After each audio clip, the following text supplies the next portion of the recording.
Okay, Assalamualaikum dan selamat pagi. Okay, selamat bertemu kembali untuk pembelajaran secara online. Okay, pada hari ini kita akan sambung semula pelajaran bagi bab 6. Okay, bab yang ke-6, tajuk keceronan dan luas di bawah graf. Okay, sebelum ni kita belajar bab 6 juga, tapi tajuknya bagi graf jarak melawan masa.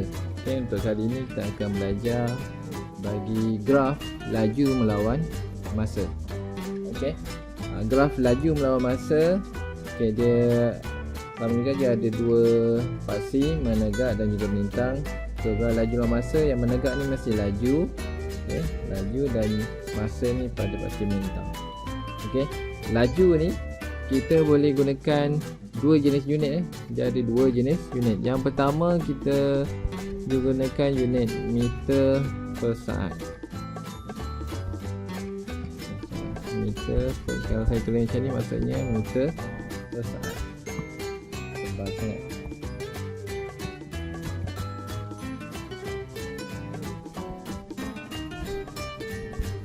Okey.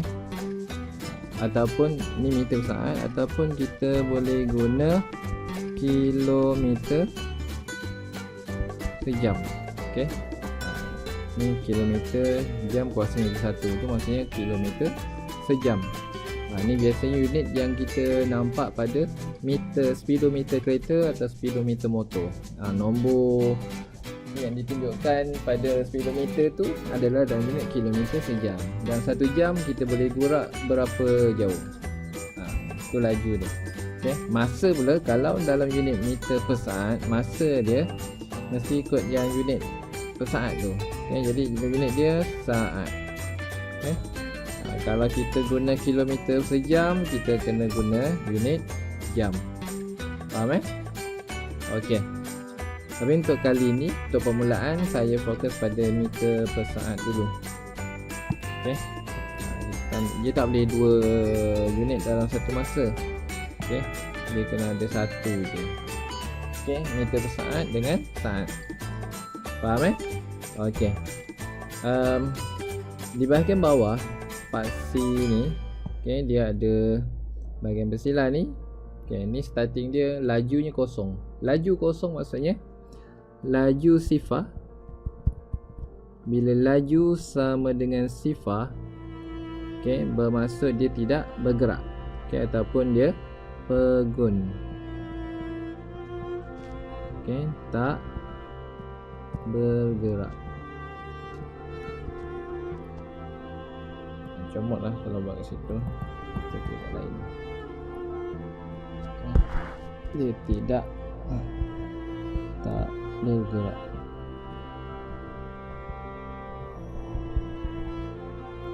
Okey. Okey, satu objek tu kita bayangkan kalau nilai kosong dia tak bergerak.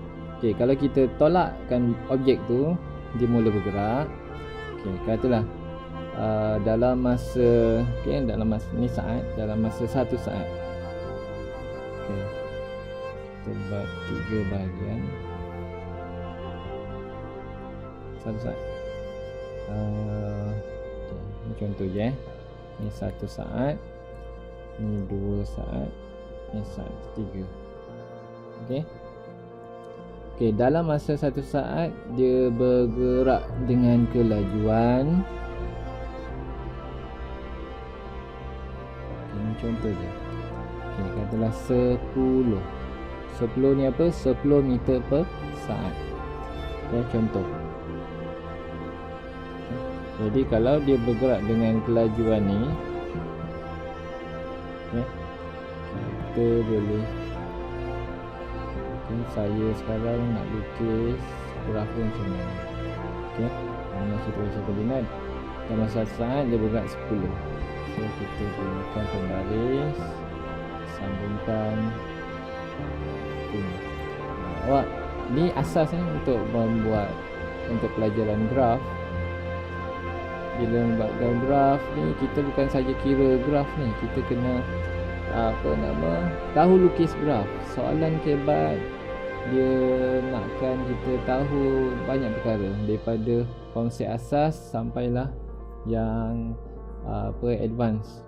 Okay, dan kita kena faham banyak benda. Okay, dia bergerak. Mula dia diam, objek ni dia diam, lepas tu dia bergerak satu saat. Satu saat selaju 10. Okay, lepas tu objek tu dia bila dia sampai saat yang lepas saat pertama, dia bergerak dengan kelajuan yang sama. Okay, bila dia bergerak dengan kelajuan yang sama, garisan graf tu dia lurus saja. Okay, katakanlah dia bergerak dengan hal laju yang sama, okay, sampai saat yang kedua. Okay, sampai saat yang kedua ni tak ada perubahan, 10 je. Okay, kalau yang ni kita panggil laju seragam. Okay, laju seragam atau uniform speed. Okay, laju seragam ni laju dia tak berubah. Laju tak berubah. Ataupun bila laju dia tak berubah, dia akan menyebabkan dia tiada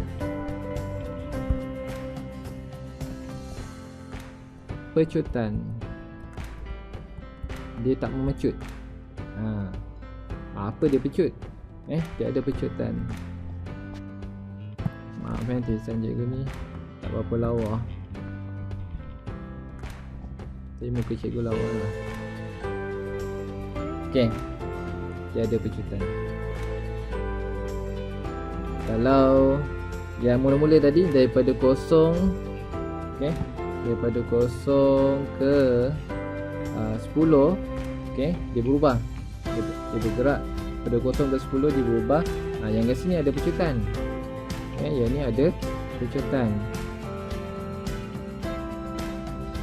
Ada pecutan sebab laju dia berubah. Okay, tapi yang kalau dekat sini laju dia sama je. Sama je. Ni tiada pecutan. Faham Okay, lepas tu bila dia tak ada lepas 2 saat dia akan bergerak daripada 10. Kita bawa motor, daripada motor tu diam, lepas tu bergerak laju 10, lepas tu dia maintain kat 10, lepas tu dia geram, dia tambah lagi laju dia. Okay, naik 20. Okay, naik 20. Okay, jadi dia punya graf dia akan bertambah lagi. Okay, nak plotting titik dia. Okay, kalau nak tepat lah. Okay, kena pembaris sebab ni.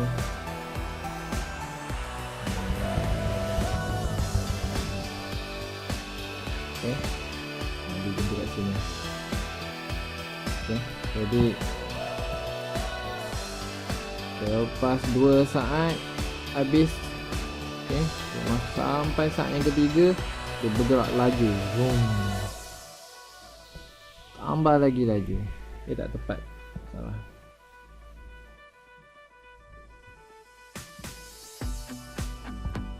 Okay, dia tambah lagi laju. Okay, graf dia mula dah laju. Mula dia laju, lepas tu dia tak ada pecutan, lepas tu dia laju lagi. Okay, dia tambah lagi laju. Okay, so bahagian ni dia ada pecutan semula. Okay, dia bahagian ni laju dia berubah daripada 10 jadi 20. Okay, 10 ke 20. Jadi bila berubah hal laju, jadi dia ada pecutan tak? Okay, bila dia berubah laju, ni nota sini, laju berubah,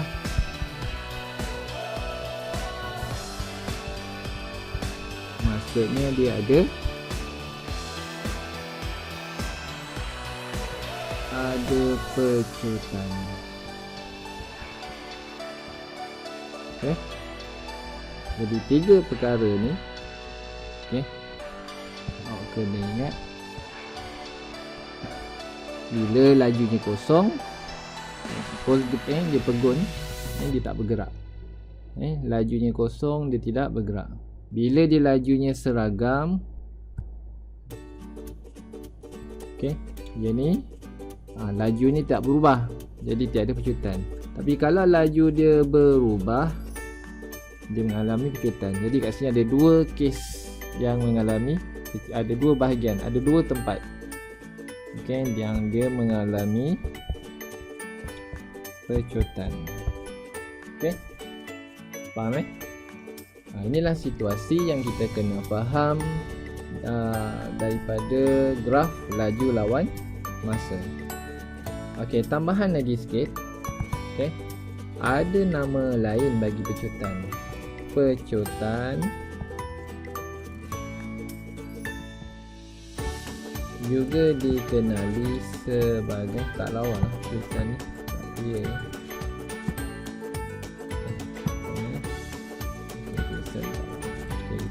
pecutan je.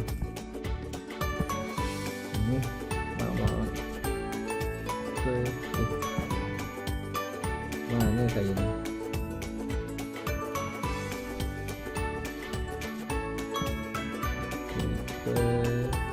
Pecutan juga dikenali sebagai kadar perubahan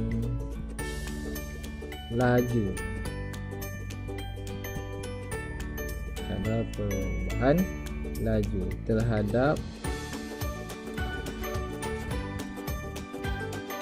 masa. Okey.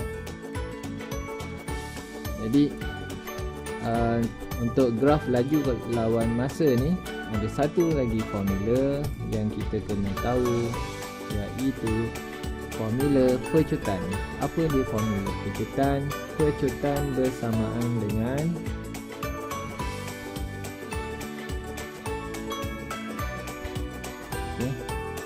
perubahan laju.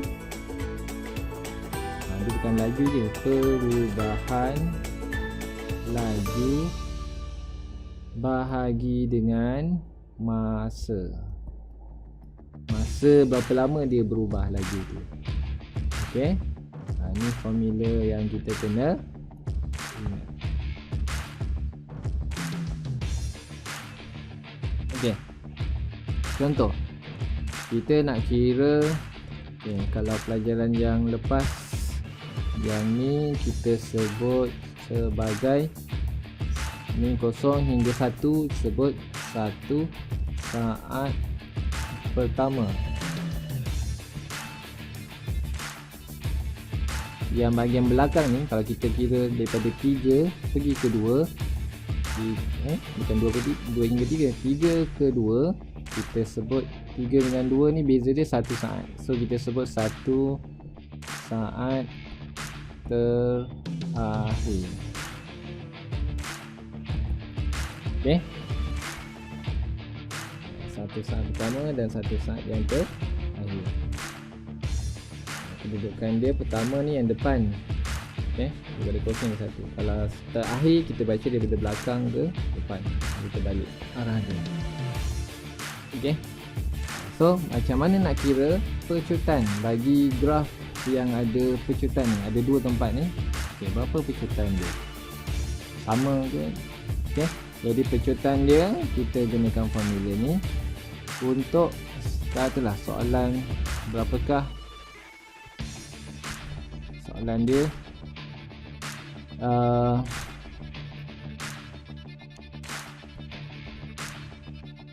berapakah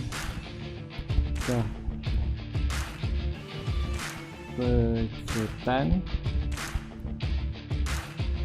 bagi apa?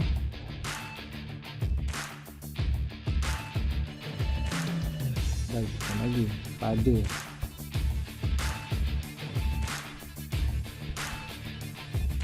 dia 1 saat pertama. 1 saat yang pertama, berapa dia punya laju, berapa pecutan dia. So gunakan formula ni.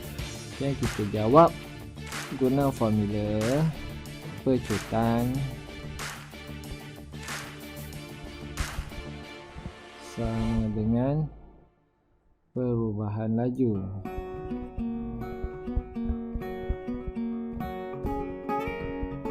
bahagi masa. So perubahan laju ni maksudnya dia bergerak mulai dari kosong, laju dia mula kosong dan sampai laju dia mula kosong.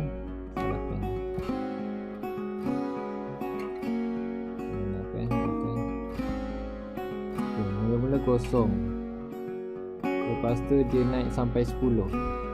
Okay, so kita bila dia laju, kita nak kira perubahan laju. Satu saat pertama, okay, kita buat perubahan laju dia kosong naik ke 10.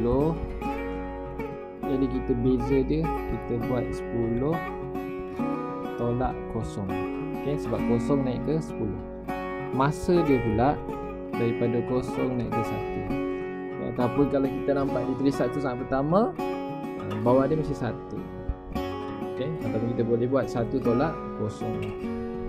Okay, ataupun kita boleh buat 1 tolak kosong.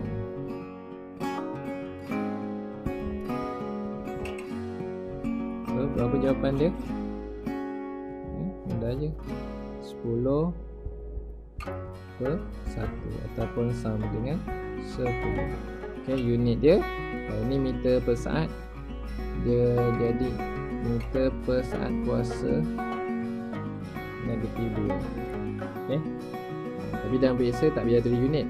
Okay, kita tulis nombornya je saja. Jawab 10 je, unit tak payahlah.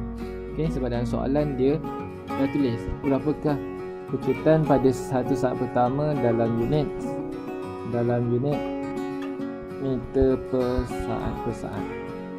Okay, adalah soalan yang kedua. Okay, soalan yang kedua dia tanya soalan yang hampir sama. Okay, cuma kali ni cikgu tak nak pakai pecutan. Dia ayat dia kira kadar perubahan laju pada 1 saat terakhir. Dia gunakan perkataan kadar, okay, kadar perubahan laju. Tengok sini, kadar perubahan laju ni namanya sama dengan pecutan. Okay, kalau jadi maksudnya dua-dua ni kehendak yang sama. Jadi formula yang kita kena gunakan pun kena gunakan formula pecutan. Okay, formula yang sama. Nak tulis kadar pun boleh, nak tulis pecutan pun boleh. Sebab pecutan pendek sikit nak tulis. Okay, perubahan laju dia, okay, yang ni daripada 10 berubah menjadi 20. Okay. Jadi kita kat sini kena buat apa?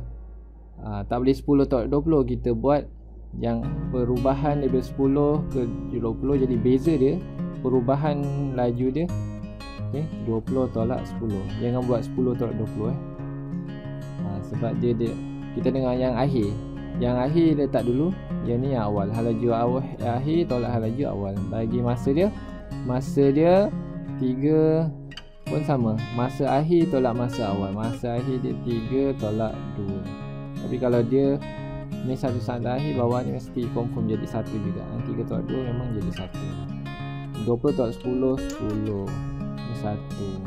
Jawapannya pun sama juga, 10. Okay, kita jawab 10 je. Simple. Okay, tapi kalau nak tulis unit dengan betul. Unit dia 10 meter per saat. Okay, faham Okay, kita lihat pada soalan. nanti saya bagi soalan ni pada awak. Okay, awak kena kira macam mana nak kira daripada graf ni. Okay, dia soalan ni yang popular lah, biasa dia tanya berapa tempoh dia punya laju seragam dia berapa. Okay, dia tanya laju berapa tempoh laju seragam. Tempoh ni maksudnya masa dia. Okay, masa dia berapa. Okay, tempoh laju seragam. Okay, tadi dah ajar laju seragam tu apa. Laju seragam bila lajunya tak berubah. Laju dia tak berubah. Okay, tempat laju tak berubah. Dekat mana laju dia tak berubah? Dekat mana laju dia tak berubah? Dekat sini. Nampak? Sini laju dia tak berubah. Daripada 4 hingga 9. So dia punya masa dia, kita boleh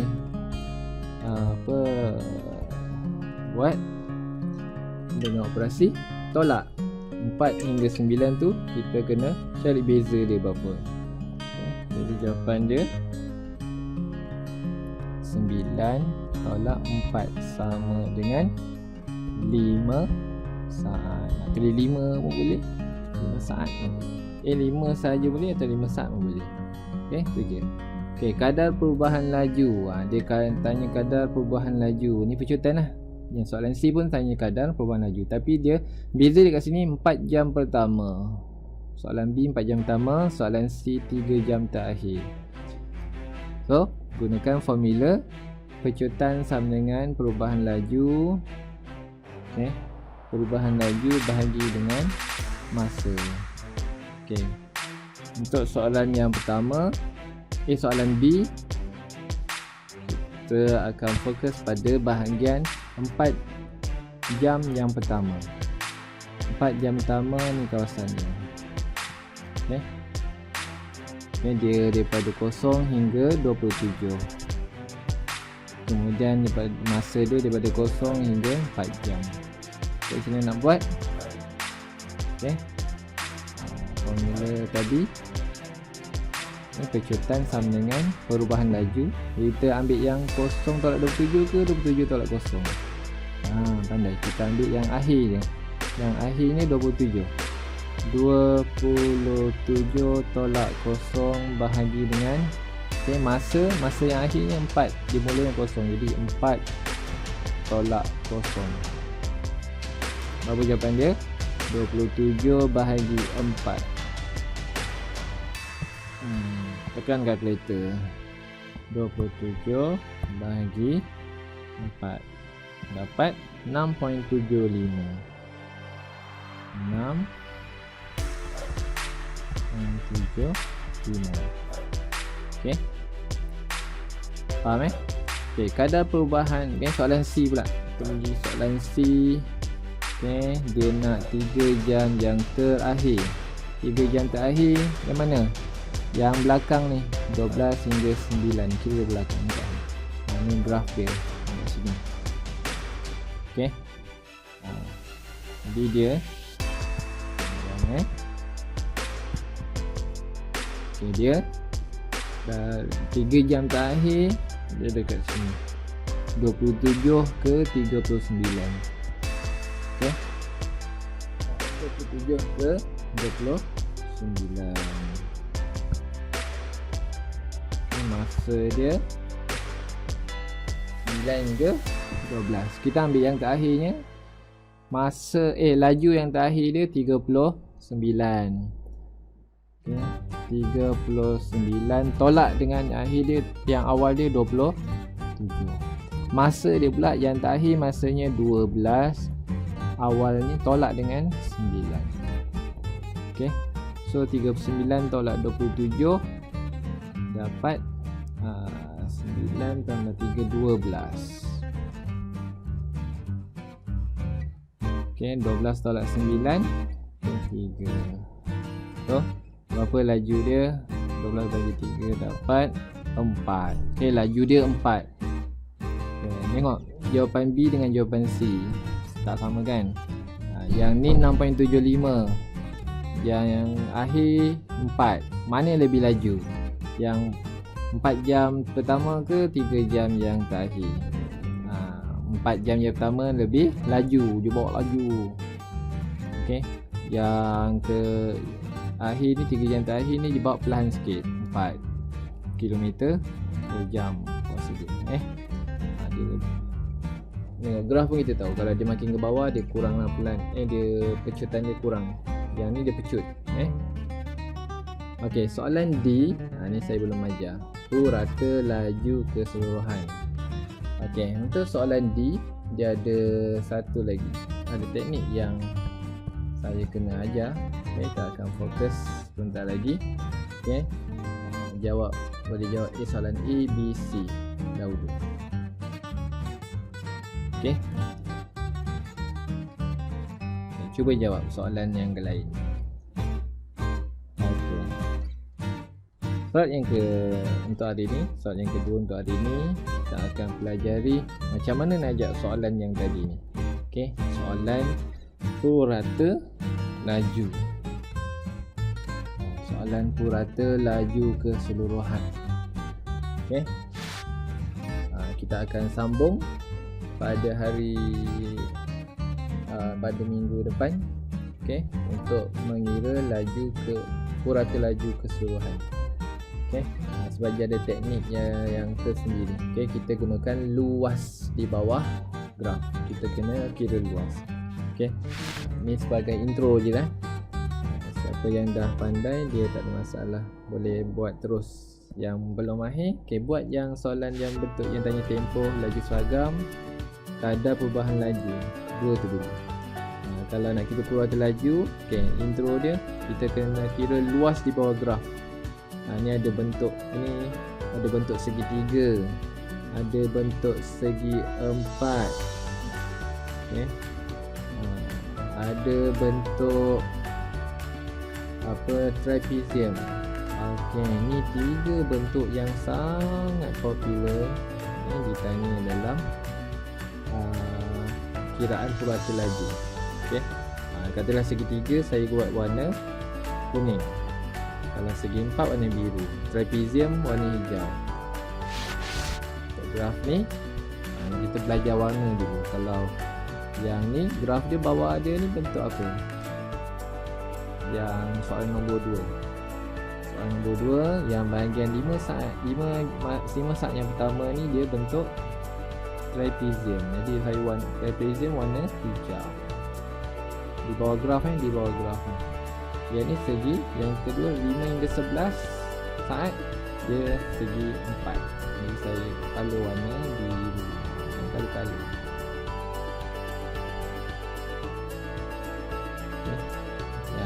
Kemudian 3 saat yang terakhir bentuk trapezium. Okey, trapezium kita color warna hijau.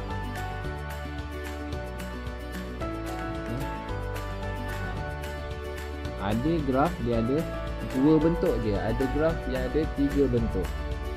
Okey. Nanti awak cuba tengok ni ada berapa bentuk. Okey. Trapezium ni dia ada 2 kaki yang selari. Okey, 2 kaki yang selari dan 1 garis condong. Okey, dan 1 garis tegak. Kalau segi 3 dengan segi 4 tu senanglah awak nak tengok. Okey. Tolong buat semua sekali ni. Senang je. Tapi tak payah jawab soalan D, jawab yang soalan ABC je. Okey, soalan ABC. Soalan D tu nanti kita akan buat kemudian. Okey. Saya akan bagi 3 worksheet, laju masa 3, laju masa 4 dan laju masa 5. Jawab soalan yang ditanya tempoh, laju seragam dengan soalan kadar perubahan laju ataupun pecutan. Okey. Itu saja untuk hari ini. Sekian, terima kasih.